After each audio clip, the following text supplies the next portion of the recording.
This last decade has not been kind to proponents of capitalism. While the world is richer than it has ever been, and poverty has been at its lowest levels, there is a large segment of society that remains unconvinced of capitalism and its ability to deliver for all segments of society. Sure, capitalism has provided to be highly successful over the past few decades, and especially with the weakening of socialist countries, it has remained the bastion of economic growth and prosperity worldwide. In fact, even for countries like China, progress only became inevitable once the private sector became the fundamental driver of economic growth. Along with globalization, capitalism reduced levels of poverty in many less developed and developing countries by acquiring cheap labor and increasing the size of that economic pie. But it's also true that along with these economic progress came several other challenges. Many believe that for a large swath of society, odds are stacked against them, and so the problems with capitalism are deeply rooted in structure of our economies. This has given rise to an argument that capitalism and globalization haven't really delivered for a large segment of societies. Stagnant wages, rising inequality, environmental degradation, and the rise of monopolies and monopsonies. Adding to the challenge that the segment of society in the developed countries was not able to find comparable jobs and wages has given rise to populist right wing policies, while the newer generation has become more and more disillusioned and is now finding solace in socialist policies. For populist leaders, one of the easier solutions has always been to blame trade and immigration. Ironically, the very tools that allowed us to grow the share of economic pie worldwide are now being questioned. This resulted in the Brexit vote, with the UK leaving the EU altogether in 2016. To talk about this, we have a very special guest today, Sir Paul Collier. He is the professor of economics and public policy at Oxford University and the author of The Bottom Billion, as well as The Future of Capitalism. We talked about what are some of the structural issues associated with capitalism and what we can do to fix them. This is the future of capitalism.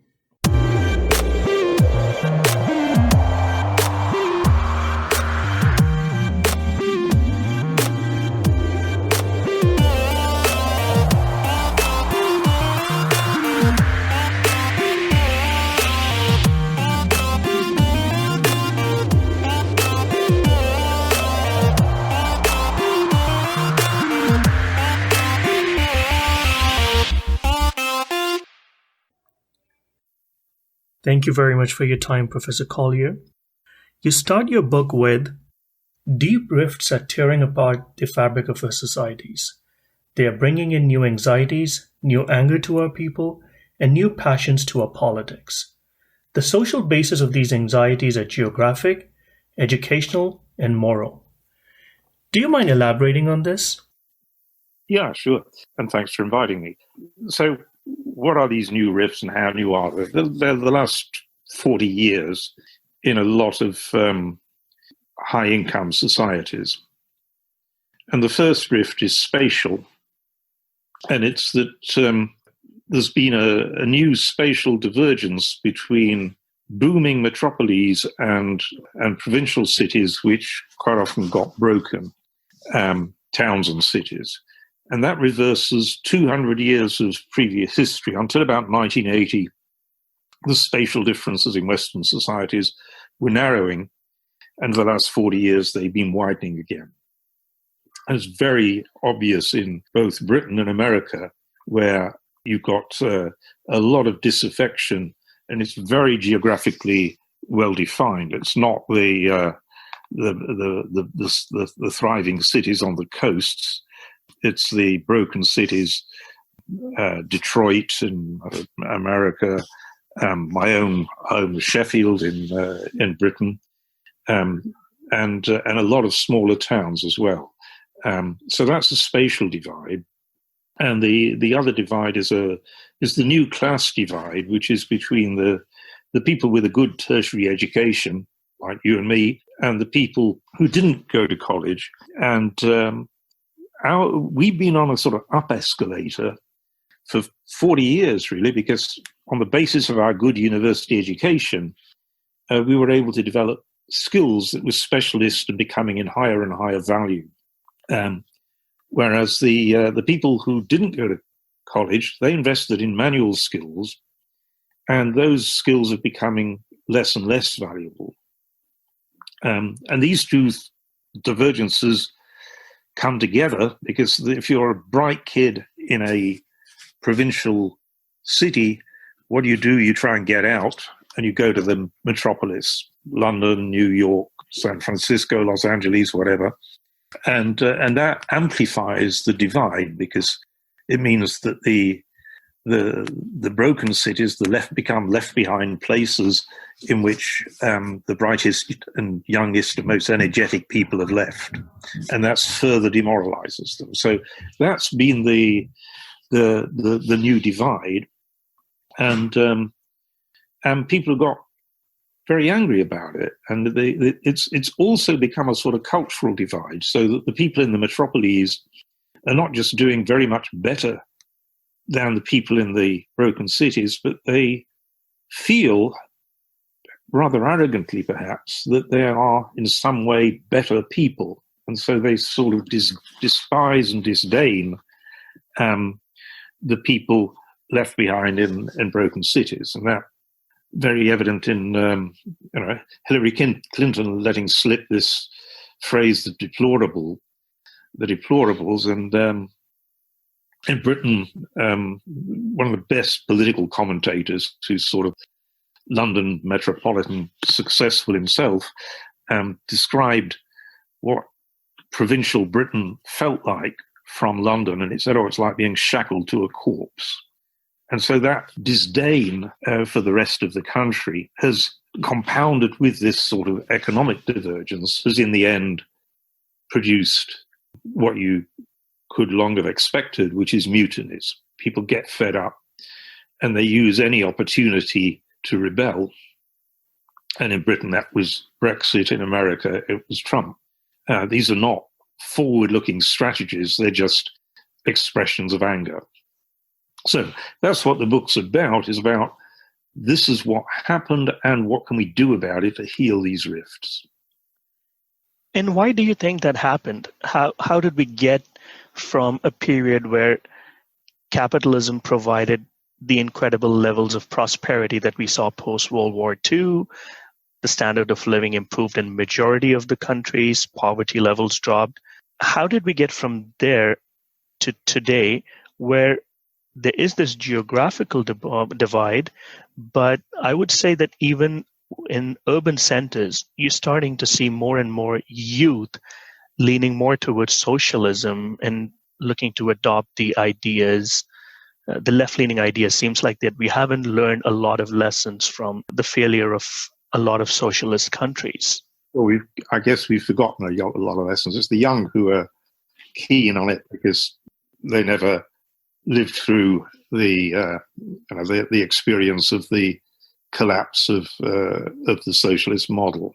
I mean, capitalism's the only system we've got that, in 10,000 years of human civilization, only capitalism in the last couple of hundred years that's proved even capable of raising mass living standards. It doesn't do so reliably, but it can do it. From 1945 through to 1989, we got two natural experiments in which two countries were randomly sawn in half, and one half was communist and the other half was a market economy. And in Europe, that was West Germany and East Germany, and East Asia, it was North Korea and South Korea. And the comparison of those outcomes is just so massively, extraordinarily different. You know, in East Germany, the population eventually of East Germany just had enough and broke down the wall that communism had to build in order to keep these people in. And in North Korea, people are still trapped in a prison. You know, so the only reason the young are quite right to be fed up with what's happened in capitalism. they're quite wrong to think that that communism offers anything other than further misery. But you posed a good question. Why has capitalism not delivered the goods anymore? It did once. And there are really 2 points here. One is that capitalism doesn't work on autopilot. It periodically derails, and it needs active public policy when it derails to put it back on the rails. And in the 200 years or so that capitalism's been going, it's derailed big time about at least 3 times. Once in the 1840s, which was a catastrophic health crisis in the new industrial cities. Once in the 1930s, mass unemployment, and once since 1980. And why is it derailed since 1980? There's no particularly deep mystery. It's a mixture of of globalization, which raises overall productivity, but doesn't raise the productivity of every person. So globalization has been one factor, which has made some people a lot better off and others a lot worse off. And the other is the increase in the complexity of production. And that extra complexity of production is the price we pay to be able to increase productivity. But complexity then demands mastery of more and more difficult skills. And so as the world's become more complex and more globally integrated, there's been a lot of losers as well as a lot of winners. The winners did win enough to have rearranged things so that the losers won as well, but that wasn't done.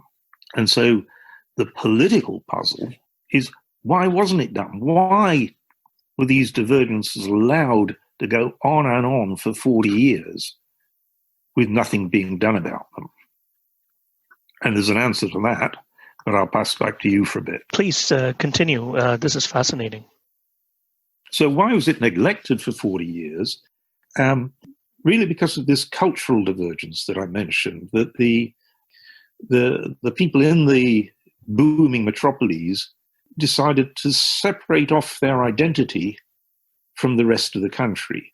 They started to focus their own identities on their own success rather than on being fellow citizens of a society in which many of their fellow citizens were doing badly. And the group that was doing badly is pretty big. It's about half the country. But it's a half the country that was basically ignored and socially became disconnected. In Britain, the most common question amongst all my friends voted to remain in Europe, as I did. But the most common question amongst my friends is incredulity that leave won. And they say to me and to each other, not only do I not know anybody who voted for leave, I don't know anybody who knows anybody who voted leave. Huh?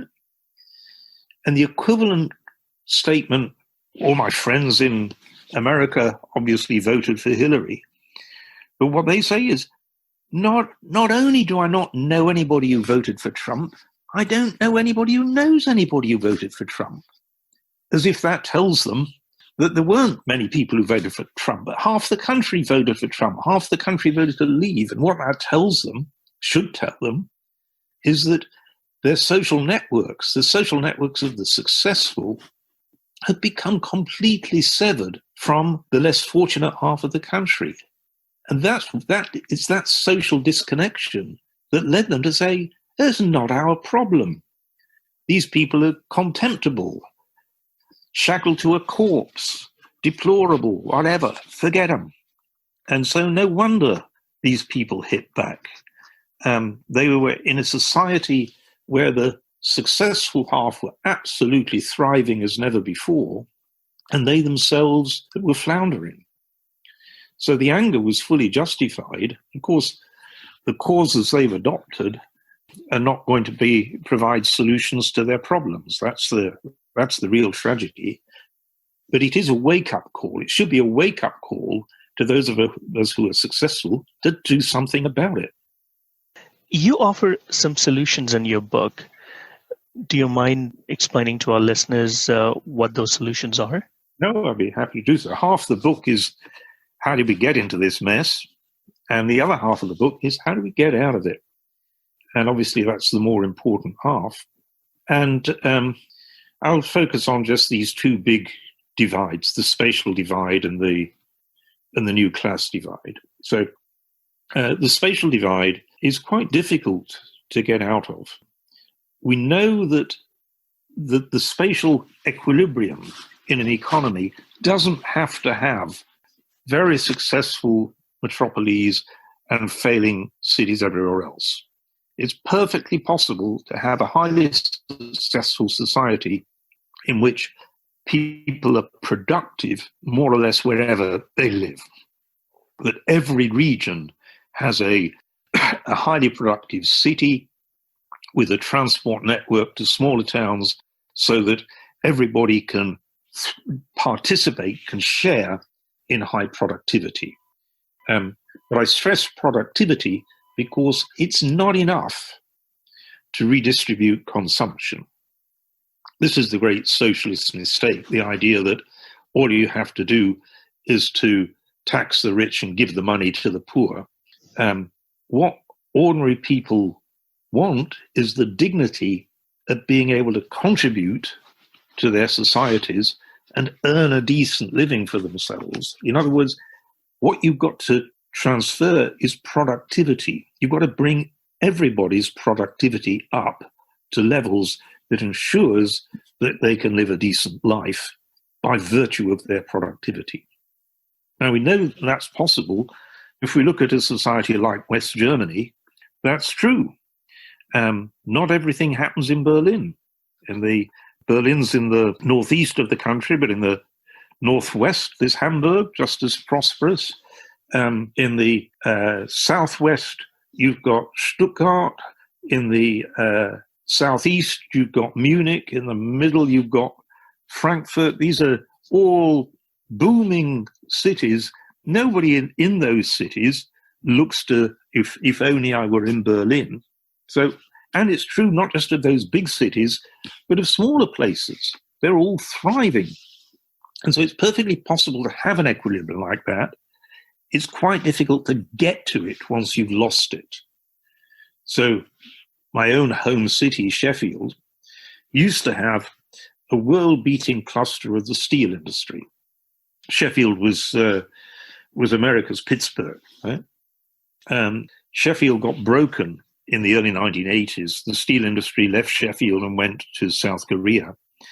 In fact, there's a film that became globally famous called The Full Monty, which just described the social tragedy of the breaking of the steel industry in Sheffield and the misery it caused. And that was my relatives, so I know all about it. So restoring a place like Sheffield is a coordination problem. It means bringing in a new cluster of high productivity. And that's doable, but it's hard. It's a massive coordination problem. And it takes a very active public policy and active money to do it. You start by trying to build a local financial center. One of the big mistakes in America was to centralize its financial sector after about 1980 in New York and Silicon Valley, basically, whereas previously every state had had a financial center. And local finance is important because only with local finance is there a group of people who have the skills to be able to make loans at low risk to promising businesses. You need to be local, know the management, understand what's going on in the town before those become reasonably acceptable risks. So that's one divide, re-establishing these clusters. And the other divide is this deep skill divide. And the answer there is massive scale up of vocational training. Not everybody can or should go to university. Half the population, even in America, doesn't go to university, and that's probably sensible. Not everybody's got the cognitive skills that equip them for the cognitive knowledge that universities do. But a lot of people are equipped for the skills, the practical skills, the practical intelligence that is about acquiring a vocational set of skills. And both America and Britain are terrible at doing that. We've both got the best university systems in the world for the cognitive skills and about the worst systems in the whole of the rich world for the vocational skills. The best in the Western world is Switzerland. And Switzerland is very, very far from being a Marxist paradise. It's super rich, super wealthy. But 60% of the young Swiss choose not to go to university. It's got a very, very good university, one of the world's top 10. But young Swiss people, most of them, go into vocational training. Why? It's equally prestigious, 3- and 4-year courses, paid. So instead of having to pay to get an education, they pay you to do this training. And once you've done it, you are pretty well guaranteed a really good job with a really good firm. Why? Because half of the costs of that vocational training, and the costs are huge, but half of those costs are covered by firms. And so the firms in a city finance the training in the city. And when those young people come out of 4 years training, they're employed in that city. And that's the way to build the skill base. And it's a partnership between the firms and the local government authorities who finance the other half and provide the training colleges and such like. So some of the training is done in colleges, and some of the training is done in the firm. So those are the ways of healing the new divides, and we need to get on with them before the mutinies get worse and worse, because what's going to happen, unless you're careful, is that the mutinies have produced populist responses. The populist responses don't come with solutions. They just deepen the nightmare. And then we get an even angrier and even less functional politics. So we need to do something about it. So that's the future of capitalism. Either we address these new divides or we spiral down. And I don't have a crystal ball. I don't know which we'll do.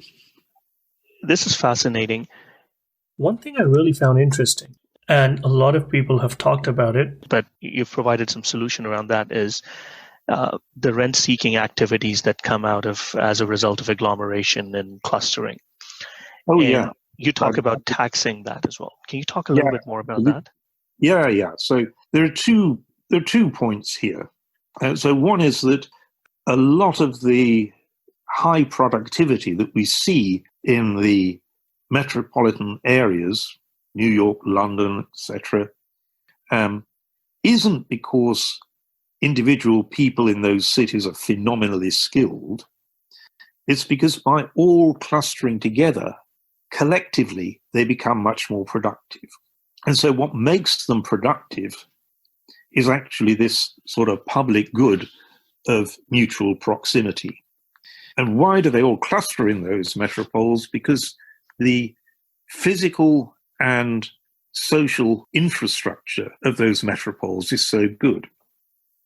London has Britain's law courts, it has Britain's government, it has Britain's main 2 international airports, it's the hub of its motorway system, it's the hub of its rail system, and it's got the link through to the rail system of Europe. So all that investment over years, some of it over centuries, the struggle to get the rule of law in the courts and decent government, all these costs have been paid by everybody in the society. They don't just belong to the highly skilled Londoners or well-educated Londoners who are benefiting from it.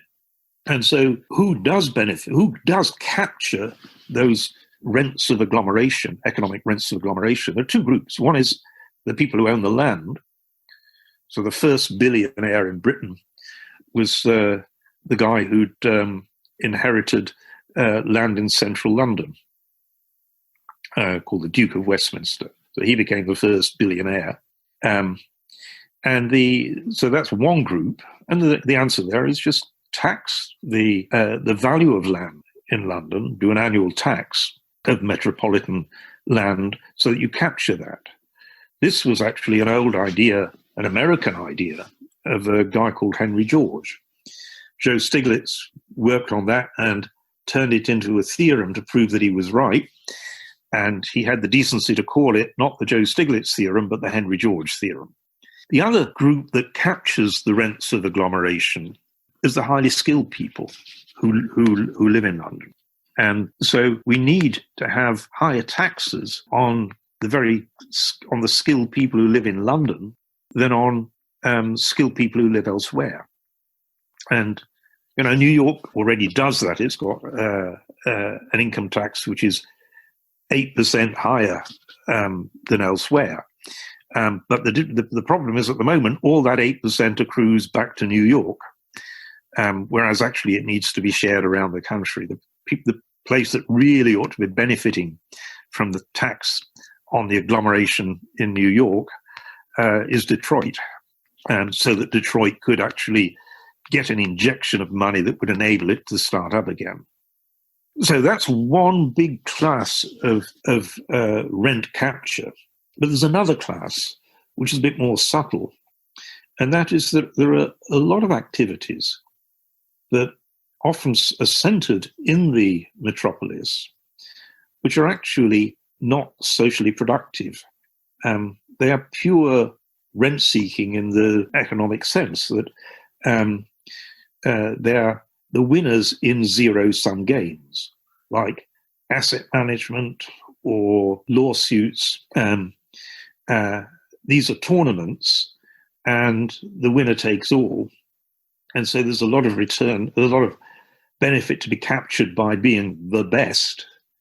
But all the gains for the best are at the expense of everybody else. So, for example, the incredibly smart mathematician who manages to outperform pension funds, because the pension funds are not able to hire people as super clever as these wonder kid mathematicians.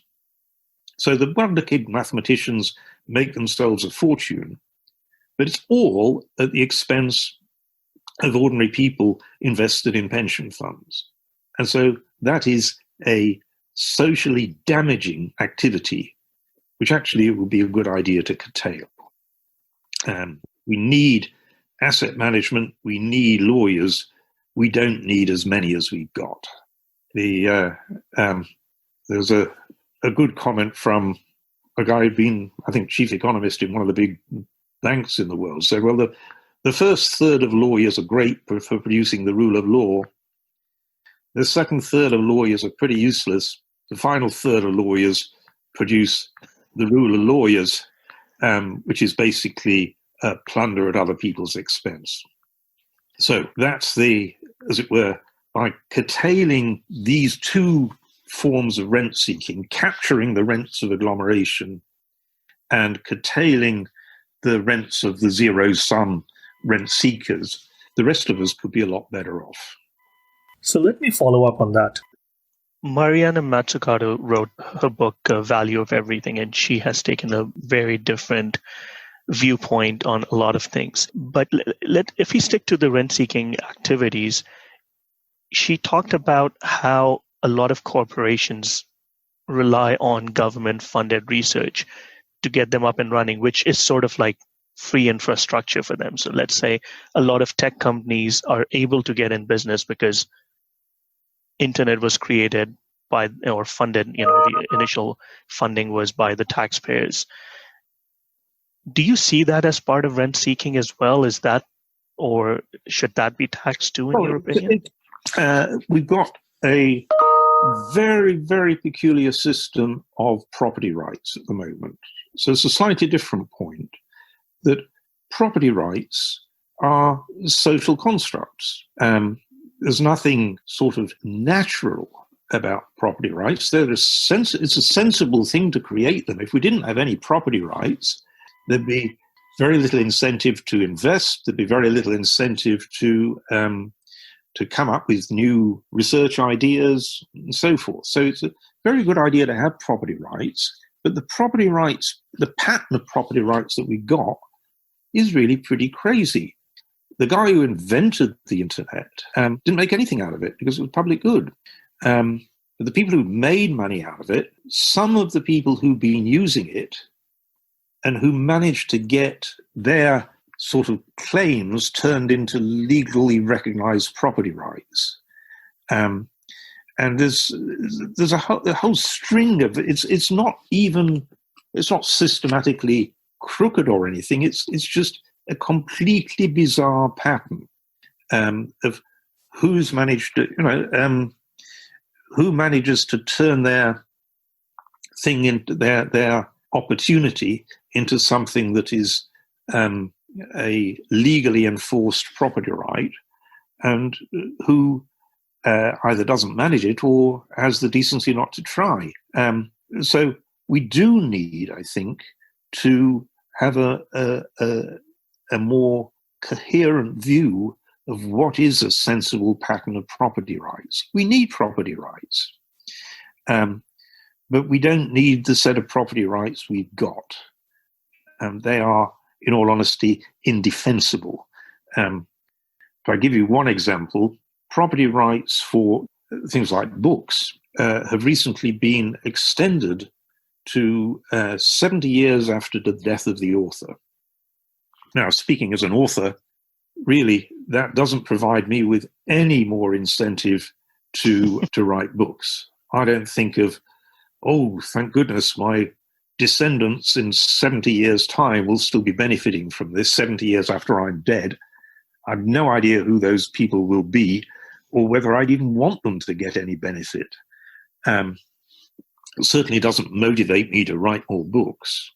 But why is it there? Why have we got that extension? Why did it go through Congress? Not because people like me lobbied for it. Though my descendants, whatever it is, 90 years' time, will still be reaping royalties from sales of the bottom billion and sales of the Future of Capitalism, for that matter. Why is it there on the statute book? Why did Congress agree to it? Because of lobbying from the Disney Corporation.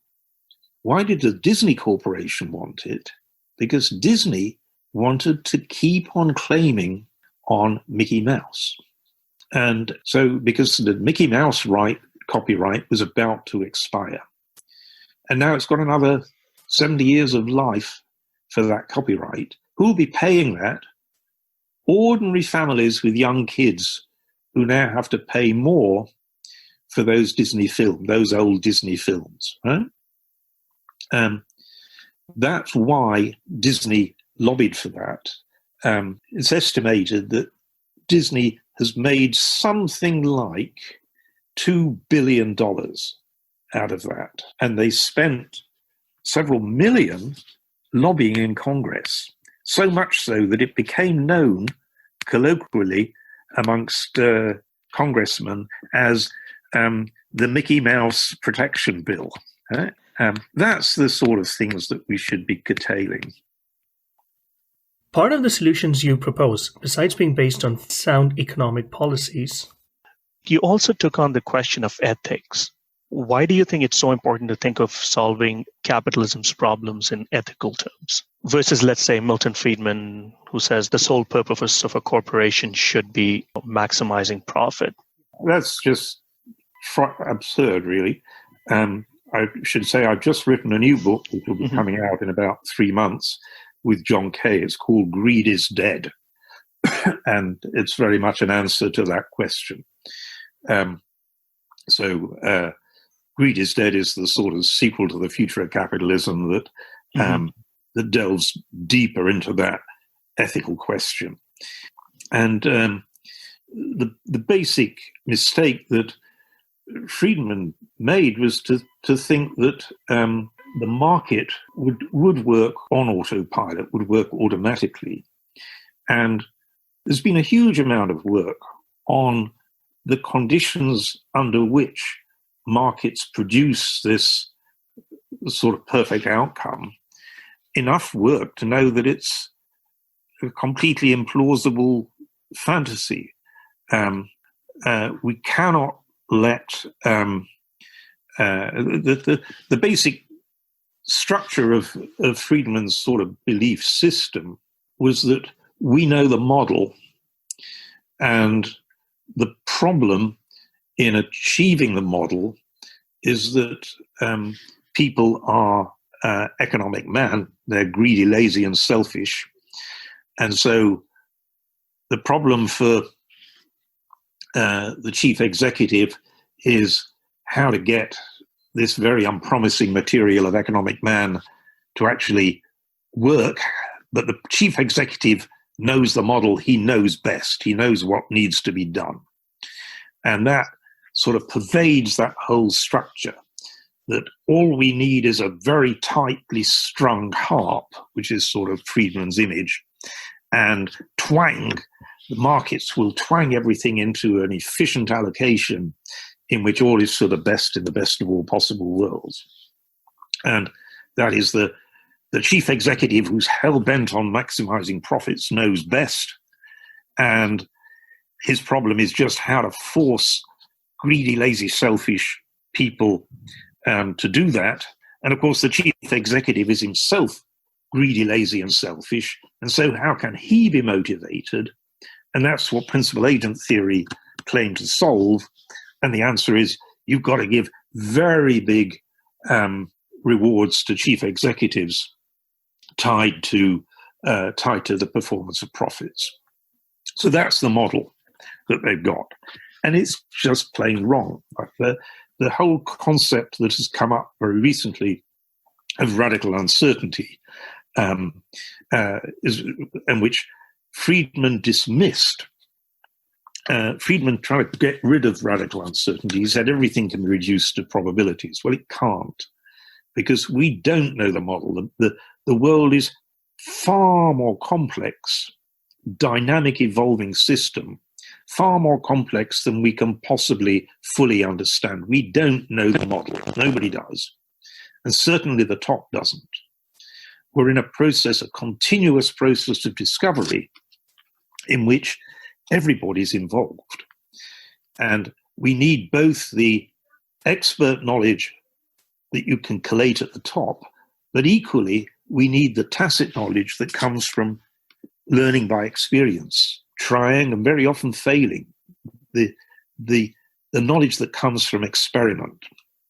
That's the real world that we're in, not this fantasy world in which everybody knows the model, and the models right. As in 2008, the model was wrong, and the models was wrong with coronavirus. It's repeatedly wrong. The world is too complex for that. Fortunately, we don't need some smart people at the top, the great chief executive, the great president, to know the model, because all of us are capable of being morally load-bearing. Humans are, as a species, a unique mammal species. We're far more pro-social than any other species. We are naturally morally load-bearing. We're not greedy, lazy, selfish shits. A few people are. They're called psychopaths. They're about 3% of the population. And unfortunately, they self-selected and were selected into running quite a few corporations. So the people who should be marginalized as public dangers have been elevated into quite senior decision-making roles. So I take it you're not talking about corporate social responsibility. You're talking about something more radical where the incentive structure needs to change. Yeah, that's right. So all society works if it's organized into teams or groups of people who have a purpose that is socially useful. And those teams may be in the public sector, they may be in the private sector, that doesn't matter. But we, all of us, in order to be happy with ourselves, to feel that our lives are worthwhile, we need some sense of purpose that is just larger than making money. And that shows up, that's not a romantic notion. If you just look at the evidence on well-being, the people making the big money are not even happy. They're not satisfied with their lives. They're actually unusually dissatisfied. If you look at London, which is the most productive region by far in Britain, is also by far the least happy. It's the least happy region in the whole country. It's bottom of the index on well-being. The only psychological index in which it's top is anxiety. There's new survey evidence that people on high incomes are sort of systematically less happy with their lives than people who are lower down. Right? Not super poor, but just, ordinary middle-income people. So sorry, go ahead, please. That's just to say we naturally tend to want to organize ourselves into groups which have purposes. And that's what most firms do. It's fascinating that the America's Business Forum, which is the top 180 companies in America, recently, in August, rescinded its statement that had been putting it out. For 30 years, it had been putting out this Friedman rubbish, that what was their purpose of their firms? It was to maximize shareholder value. And in August, they withdrew it. They rescinded it. They said, actually, it's not that we've changed our minds. It's that we never did that. You couldn't run a sensible firm that way. It just didn't accurately describe how we were trying to run our firms and how the people in those firms were trying to work. And so it replaced that maximize shareholder value with a stakeholder view, which said we've got to run the business in such a way that it helps our local communities, helps our workforce, helps the consumers who buy our products, and works with our suppliers as all alongside concern for shareholders. The only acknowledgement they gave to shareholders was long-term value, and that's much more sensible and honest thing. And so we need to get back to a world in which it's recognized that the role of business is to be morally load-bearing. It's an appropriate set of organizations to have purpose beyond profit. I and my colleague, Colin Mayer, who did a companion book called Prosperity, said the same thing. We were both brought to Davos in January to pitch that message. And it was very, very much the message of Davos. It's the Business Forum, it's Davos, there's a whole load of outlets which are now recognizing this. It's Larry Fink. And the challenge is that going to become bullshit or is it going to be serious? That's the big unknown question. So lastly, I just want to talk a little bit about the impact of the current coronavirus pandemic will have on society and capitalism itself. I see a couple of themes coming out of it. One, we're starting to see the importance of a large, well-functioning government. How do you see capitalism will be perceived in a post-coronavirus society where two things have emerged? One, there are rare events such as these where the demand drops so suddenly that you may need to have a buffer like a UBI, universal healthcare, which in the UK, the NHS, and I live in Canada and we have universal healthcare as well. So how do you see these things play out in the future? And secondly, in terms of governments taking a mercantilist approach of trying to create more emergency or more critical items within their borders to secure the supply, how do you see all of this play out? Okay, well, I think one of the big lessons is that neither government nor individuals can cope with coronavirus. You can't self-isolate yourself for the rest of your life. So there's no individual super protection. Government can't, in a democratic society, enforce things that people don't want to do. And so what is revealed, one of the things revealed by coronavirus, is that what really matters is whether there is some sense of common purpose in the society that says, we're all in this. We all need to reduce our physical social interaction for a while in order to kill this virus off. We all have to behave responsibly. Now, the beneficiaries of that will be disproportionately the elderly. So it's not, if we just take the line of selfishness, a lot of the disease will continue to circulate. So it's a test of whether a society has got a sufficient sense of common purpose. It was very worrying that in America, one of the big responses to the virus was long queues outside gun shops. Right? That really is individual selfishness revealed, as if individuals, by shooting people, are going to protect themselves from coronavirus, right? What happened in Britain was the government opened a website for volunteers. It thought it would get 250,000 as its target. The website became so overloaded, they had to close it when it got to 750,000. It went to 500,000 in the first day. So there's a massive response of goodwill across the society. And so there's a role, just as there's a role for individuals to behave socially responsibly, the same is true of firms. If each firm just focuses on maximizing its own quarterly profits, it will sack people, fire people, and just as Disney has done, and protect its bonuses and share price. So that's what Disney's done. And that is ethically shameful, because if all companies did that, the economy would implode. And so just as people have a choice between behaving ethically or not, so do firms. Right? You ask about the role of government. The role of, obviously, there's a role for government, but it's a role that works with the community and with firms, not as a substitute. Government in a democracy cannot do it all. It cannot be the only morally load-bearing entity.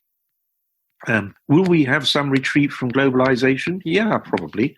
By having a bit more domestic production and certainly more diversified supply chains, that would be sensible to build resilience. But I'll close by saying the most sensible response to resilience was the Swiss, because Switzerland is a small society that's had centuries of feeling endangered by its neighbors. It's long prioritized resilience. But it's not the Swiss state that makes it resilient. The Swiss state just organized the top 250 firms in the country, so that in each firm, the person in charge of supply lines was tasked with ensuring that that firm could keep producing its output for at least 3 months. And so the whole decision was decentralized to those people. They weren't paid to do it. It was just a role that they should take on with pride.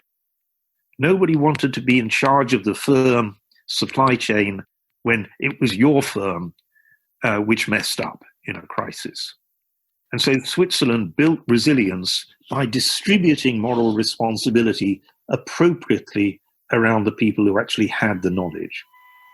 That's how to deal with resilience, not just a super strong government. Well, this has been a fascinating conversation, Professor Collier. I really appreciate your time, and I'm sure our listeners would enjoy this as well. Lastly, before we close, we ask our guests, just for levity, is there any book that you're reading that you'd like to recommend to our listeners? Any show that you're watching during this self-isolation that, we can all enjoy as well? Yeah, sure. So if you want a substantial book, it's John Kay and Mervyn King, a book called Radical Uncertainty. If you want a little book, it's a book called Our Great Purpose. And Our Great Purpose is about Adam Smith. And I'm just going to find it if I can. I can't, but you'll have to Google Our Great Purpose. It's a very short book, about 100 pages long, but it's a great read about how to live your life as Adam Smith really thought. Adam Smith did not believe in economic man, not for 1 minute. Right? Adam Smith believed that we should all conduct ourselves in a way that made us deserving of the love and respect of others. That sounds awesome. Thank you very much, Professor Collier, once again, and we hope to talk to you again in the future sometime, and have yourself a great day. Thanks, Adam. Bye. Sir Paul Collier offers a unique perspective on how we can go about fixing capitalism. It's clear that despite all the ills and challenges, this has been the system that has best delivered so far in human history. As he mentioned, it has a tendency to go off the rails at times, but it's important to have safeguards in place so it continues to deliver for all rather than the many few. And I think we're past the point of discussing economic progress and growth in binary terms of capitalism and socialism. We've seen the importance of a strong, well-functioning government, especially during this coronavirus crisis. We have also learned, most of the developed world, the importance of universal healthcare. So the argument that it's either a capitalistic society or a socialistic society is, I think, a bit of a misnomer going forward. And it really boils down to what are the right policies that would solve for most of the society's problems. Yeah, you're right, Azam. There's no doubt capitalism is worth fixing, but it's vitally important that policy makes every effort possible to address its issues before it's too late. We are seeing the rise of populism and dictators with fascist tendencies, and this may only be a preview of what may lie ahead if we don't fix it and address it. We hope you enjoyed this episode. See you next time.